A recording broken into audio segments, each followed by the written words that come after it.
नमस्कार। सवाई राजकीय कन्या महाविद्यालय सवाई माधोपुर की यूट्यूब चैनल पर हिंदी साहित्य द्वितीय वर्ष प्रथम प्रश्न पत्र की कक्षा में आप सभी का बहुत बहुत स्वागत है। मैं डॉक्टर रविंद्र कुमार मीना, सहायक आचार्य हिंदी। आपको मैंने इसके पहले जो कक्षा हुई हमारी, उसमें रीतिकालीन जो काव्यधाराएँ हैं उनका विस्तृत परिचय दिया था। उसके बारे में हम लोगों ने चर्चा की। मेरा मानना है कि आप रीतिकालीन जो काव्यधाराएँ हैं उनका किस किस आधार पर विभाजन किया गया है और क्या उनके नाम है, इन्हें अच्छे से समझ गए होंगे। और उसी कड़ी में हम अब आगे जो रीतिकालीन रीति मुक्त काव्यधारा है उसके जो विविध वर्ग हैं उनका रीति मुक्त काव्यधारा जो है उसके विभाजन किया गया है।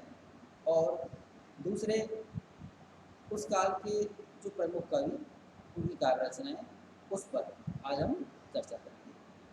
तो सबसे पहले ये समझे रीति मुक्त जो काव्यधारा है, हालांकि मैंने आपको पहली जो कक्षा थी उसमें इसके बारे में विस्तृत रूप से समझाया, लेकिन फिर भी एक बार और आपको बता दूं कि जो रीति मुक्त काव्यधारा है, रीति काल में ऐसी काव्यधारा थी जो कि काव्य की जो बंधी बंधाई जो रीति है, जो परिपाटी है, जो काव्य रचना की शैली है, जो पद्धति है, ये जो रीति शास्त्र के नियम हैं, उनके आधार पर काव्य रचना न करके हृदय की जो स्वच्छंद वृत्ति है उसके आधार पर काव्य की रचना करने वाले जो कवियों की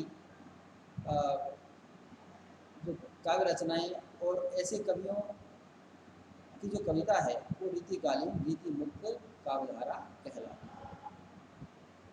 इस काव्यधारा में प्रमुख रूप से रीतिकाल के जो प्रेम का स्वच्छंद चित्रण करने वाले श्रृंगारी कवि ही आते हैं, रीतिकालीन स्वच्छंदतावादी कवि आते हैं। लेकिन विद्वानों ने रीति मुक्त काव्यधारा को 5 वर्गों में विभाजित किया है।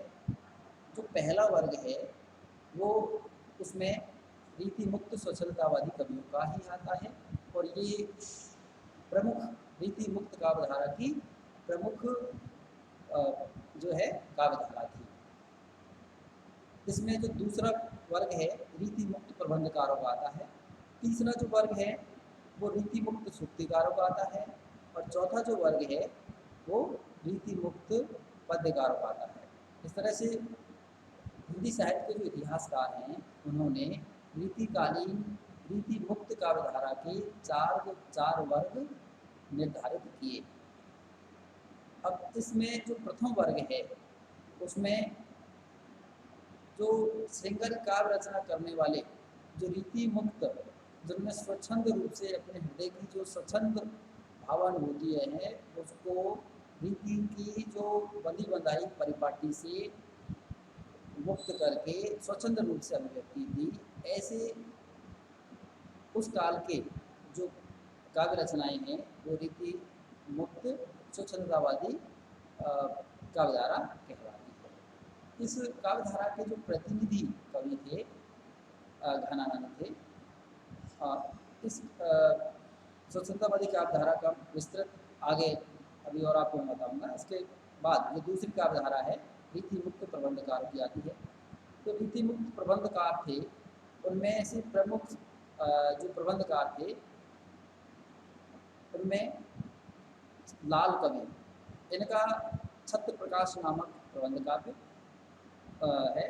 दूसरा जो प्रमुख कवि इस धारा में थे सूदन, इनका सुजान चरित नामक प्रबंध काव्य। सवल सिंह चौहान महाभारत।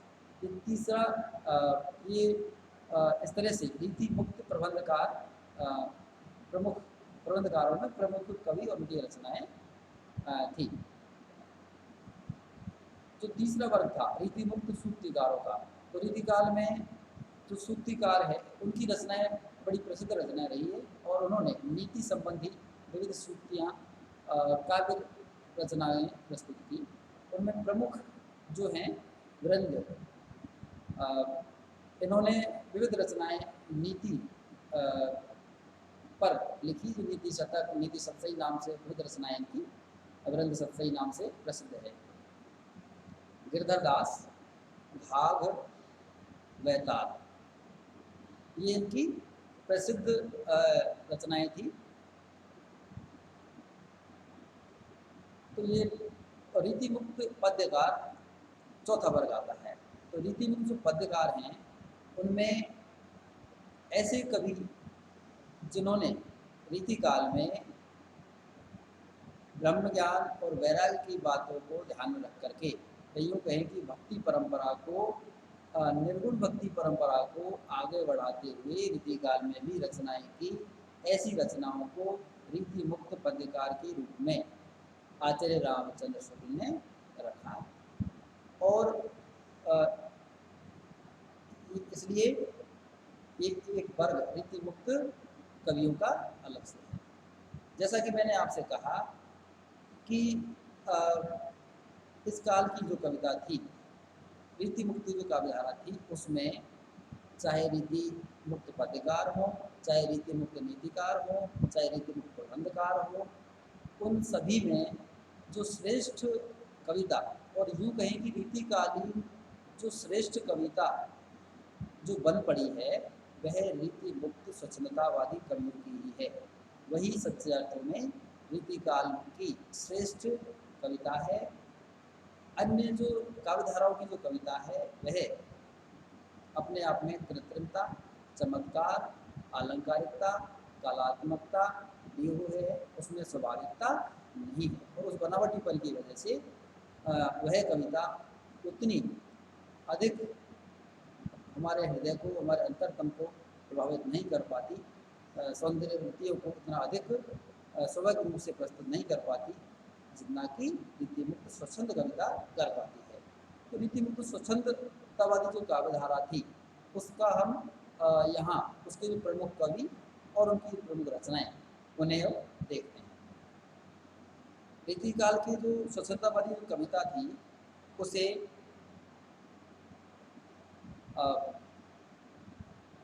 आचार्य रामचंद्र शुक्ल ने रीतिकाल के प्रेमोन्मत्त कवि भी उन्हें कहा। रीतिकाल के प्रेमोन्मत्त कवि भी कहा उन्होंने, और उन्होंने कहा कि ये जो कवि है इन्होंने रीति के बंधन से मुक्त होकर श्रृंगार रस की फुटकर रचना करने वाले ये प्रेमोन्मत्त कवि थे। और इनकी जो दो विशेषताएं शुक्ल जी ने, इस काव्यधारा के जो कवि हैं उनकी दो विशेषताएं शुक्ल जी ने प्रमुख रूप से अपने हिंदी साहित्य इतिहास में बताई थी। और वो कौन कौन सी थी? पहली उन्होंने बताई कि रस भाव नायक नायिकाओं व अलंकारों के लक्षण से मुक्त, रस भाव नायक नायिकाओं व अलंकारों के लक्षण से मुक्त, ये जो कविता है पहली विशेषता उसकी ये थी। और दूसरी थी मार्मिकता और मनोरमता का बाहुल्य, मार्मिकता और मनोरमता का बाहुल्य। इस रीति मुक्त स्वच्छंदतावादी कविता की महत्वपूर्ण विशेषताएं आचार्य रामचंद्र शुक्ल ने बताई। इस काव्यधारा के जो महत्वपूर्ण जो कवि थे वो घनानंद ही हैं। घनानंद के अलावा इस काल में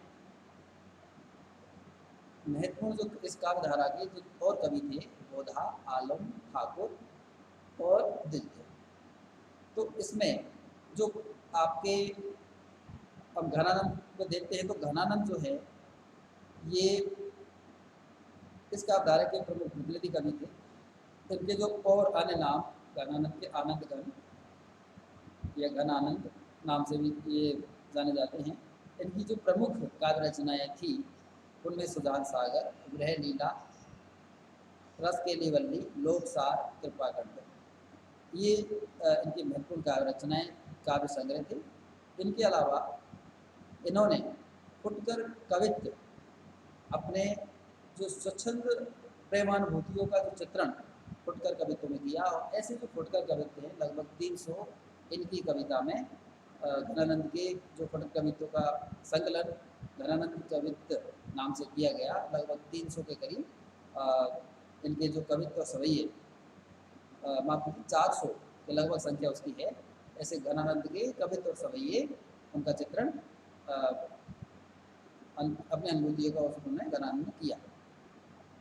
गणानंद की जो कविता है उसमें लौकिकता के साथ अलौकिकता के संकेत भी मिलते हैं और उस आधार पर वो कृष्ण भक्त भी कहलाते हैं। कृष्ण भक्ति के भी उनके कवि सवैये हमको देखने को मिलते हैं। इनकी जो कविता है उसमें जो प्रेम की पीड़ा है उसकी जो ऐसा ही पीड़ा है, विरह की अनुभूति है, उसका चित्रण कविता में किया गया है।